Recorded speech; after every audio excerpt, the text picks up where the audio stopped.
बिस्मिल्लाहिर्रहमानिर्रहीम। इस बजट में टैक्स में बहुत सिग्निफिकेंट चेंजेस इंट्रोड्यूस करवाई गई हैं। आज हम जिस सेक्टर के बारे में बात करेंगे वो है फार्मास्यूटिकल सेक्टर, यानी दवाइयों का कारोबार। इससे आम आदमी भी बहुत मुतासर हुआ है। तो आज हम सबसे पहले एक क्विक रीकैप लेंगे पिछले 2-3 सालों में जो रेडिकल चेंजेस इंट्रोड्यूस करवाई गई हैं इस सेक्टर की टैक्सेशन में।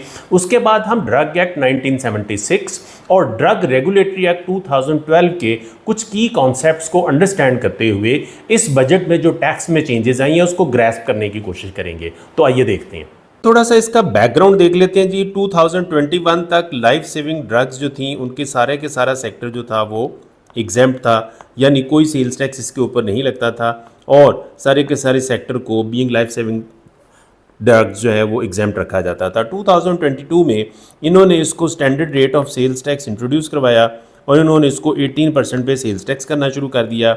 एक फास्टर सिस्टम ऑफ रिफंड्स इन्होंने इंट्रोड्यूस करवाया रिफंड्स के लिए, जहाँ पे रिफंड्स आते थे तो वहाँ पे भी उस रिफंड का जो मैटर था वो बहुत ज़्यादा क्वेश्चन मार्क था। तो 2023 में ये इसको लेके आए रिड्यूस्ड रेट की एक स्कीम में। रिड्यूस्ड रेट की स्कीम में आप ये याद रखिएगा, थंब रूल है अभी तक का कि कोई इनपुट एडजस्टमेंट नहीं मिलती। तो इनपुट एडजस्टमेंट फार्मास्यूटिकल की जो सप्लाई चेन थी उस सारी को बंद कर दी गई और 1% रिड्यूस्ड रेट के साथ सब्सटेंसेस रजिस्टर्ड एज ड्रग्स और चैप्टर 30 जो first schedule to the customs act 1969 है उसमें जो मेडिकमेंट्स इंट्रोड्यूस करवाए जाते हैं वो भी इसके अंदर शामिल थे। ये इंपॉर्टेंट है, आगे जाके हम देखेंगे। सारी की सारी सप्लाई चेन ही 1% के ऊपर थी, तो कोई रिफंड नहीं था और कोई जो फंड्स ब्लॉकेज की सिचुएशन इस इंडस्ट्री में राइज नहीं होती थी। प्राइसेस भी 1% के साथ एडजस्ट हो चुकी हुई थी। रेलेवेंट लॉ इसके अंदर दो हैं, हमें थोड़ा सा उनको अंडरस्टैंड करना है। ड्रग एक्ट 1976 जो है ये बेसिकली पूरे के पूरा जो लॉ है इसको रेगुलेट, सेक्टर को रेगुलेट करता है। ये डेफिनेशंस भी देता है, इनकी लाइसेंसिंग को भी डील करता है और सारे मैटर जो है वो यहाँ पे फाइनल होते हैं। ड्रग रेगुलेटरी अथॉरिटी एक्ट 2012 है, जिस तरह से टैक्सेस के मैटर्स को custom, income tax, sales tax को एफबीआर मैटर करता है, इसी तरह से ये रेगुलेटरी अथॉरिटी जो है ये कहलाती है ड्रैप, यानी कि drug regulatory authority of Pakistan. तो ये इसके अंदर जहाँ पे ये वाली एक डेफिनेशन ड्रग की कस्टम्स एक्ट ने की है जिसमें सारी सब्सटेंसेस जो कि डायग्नोसिस ऑफ डिजीज़ और बाकी इस तरह के जो रिलेटेड मैटर्स को डील करती हैं वो ड्रग्स में शामिल हैं। नॉट बीइंग अ सब्सटेंस, ये बड़ी इंपॉर्टेंट है जो रेड हाईलाइटेड है, not being a substance exclusively used और prepared for use in accordance with Ayurvedic, Unani, homoeopathic और बायोकेम एट्सेट्रा, जिनको हम आम तौर पे देसी दवाइयाँ या होम्योपैथिक कहते हैं। ड्रग एक्ट में यहाँ पे इसको एक्सक्लूड किया गया। लेकिन जब हम ड्रग रेगुलेटरी एक्ट की बात करते हैं तो वहाँ पे उन्होंने अल्टरनेट मेडिसिन में इसको शामिल किया हुआ है और जो ड्रैप है वो इसको भी रेगुलेट करती है कंप्लीटली।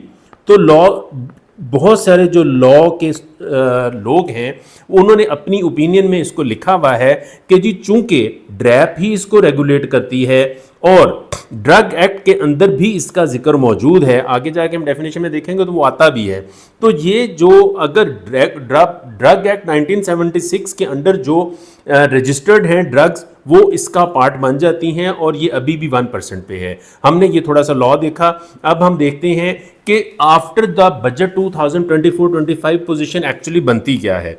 मैंने आपको बताया कि यहाँ पे लॉ ये कहता था कि सब्सटेंसेस रजिस्टर्ड और मेडिकमेंट्स जो चैप्टर 30 के अंदर शामिल हैं वो इसका पार्ट हैं। ये वाला पार्ट जो है सभी 1% पे है, रॉ मटेरियल्स भी 1% पे हैं। 2024-25 के बजट में उन्होंने सेल्स टैक्स एक्ट का जो सेक्शन रिड्यूस्ड रेट्स को डील करता है, जो शेड्यूल रूट रिड्यूस्ड रेट्स को डील करता है, उसकी एंट्री 81 जो है उसमें से उन्होंने पर्टिकुलरली एक जो सेगमेंट है वो ओमिट कर दिया है, डिलीट कर दिया है और वो क्या है, and medicaments as are classified under chapter 30 of the first schedule of customs act 1969। इसका क्या मतलब होगा कि जो मेन फार्मा जो है मेन वो तो 1% पे ही रहेगी, लेकिन जो ये वाले सब्सटेंस होंगे ये सारे के सारे 18% स्टैंडर्ड सेल्स टैक्स रेट के ऊपर वापस चले जाएंगे। इनका रॉ मटेरियल अभी तक वैसे ही क्लासिफाई करता है ये आप देखें ये एंट्री अपीयर हो रही है यहाँ पे, और ये वाला जो पोर्शन है ये यहाँ से ओमिट यानी कि डिलीट कर दिया। क्वेश्चन क्या आता है, क्वेश्चन ये आएगा कि हमें चैप्टर 30 में से जाके तो क्वालिफाई करने हैं कि मेडिकमेंट्स कौन कौन से हैं जो मेडिकमेंट्स के तौर पे क्लासिफाई होते हैं। तो हम चलते हैं chapter 30 of the first schedule of the customs act 1969। ये मैंने कुछ जो इमेजेस हैं वो यहाँ पे लगाए हैं। पूरा डिटेल जो शेड्यूल है वो मैं इंशाल्लाह डिस्क्रिप्शन में डाल देता हूँ। जो डिटेल चैप्टर है फर्स्ट शेड्यूल का वो मैं डिस्क्रिप्शन में डाल देता हूँ। यहाँ पे आप अगर इसका सेक्टोरल एनालिसिस करेंगे, थोड़ा सेगमेंट एनालिसिस करेंगे तो मेडिकमेंट्स आपको दो जगह पे मिलते हैं, एंट्री 30.03 के अंदर, और मेडिकमेंट्स आपको मिलते हैं 30.04 के अंदर। मेरी लीगल ओपिनियन ये है कि चैप्टर 30 पूरे का पूरा 18% पे नहीं गया। जो मेडिकमेंट्स में क्लासिफाई करते हैं वो 18% के ऊपर चले गए हुए हैं। मेडिकमेंट्स में टेक्निकली आप अपनी प्रोडक्ट्स यहाँ पे ढूंढेंगे। अगर आपकी प्रोडक्ट्स यहाँ पे ये वाली प्रोडक्ट्स हैं तो आप 18% के ऊपर हैं। अगर आपकी प्रोडक्ट्स इसके अंदर क्लासिफाई नहीं करती इन सारी चीज़ों के अंदर तो और आप फिर आप पुराना जो फार्मा का रेट है 1% उसके अंदर क्लासिफाई करते हैं। हमें इनकम टैक्स का पता है, ये सारी की सारी चेन के ऊपर लग गया है। हमारा आज का मैटर जो है वो सेल्स टैक्स को ज़्यादा रिलेट करता था। Thank you very much for watching. You can continue watching us for more professional videos on tax.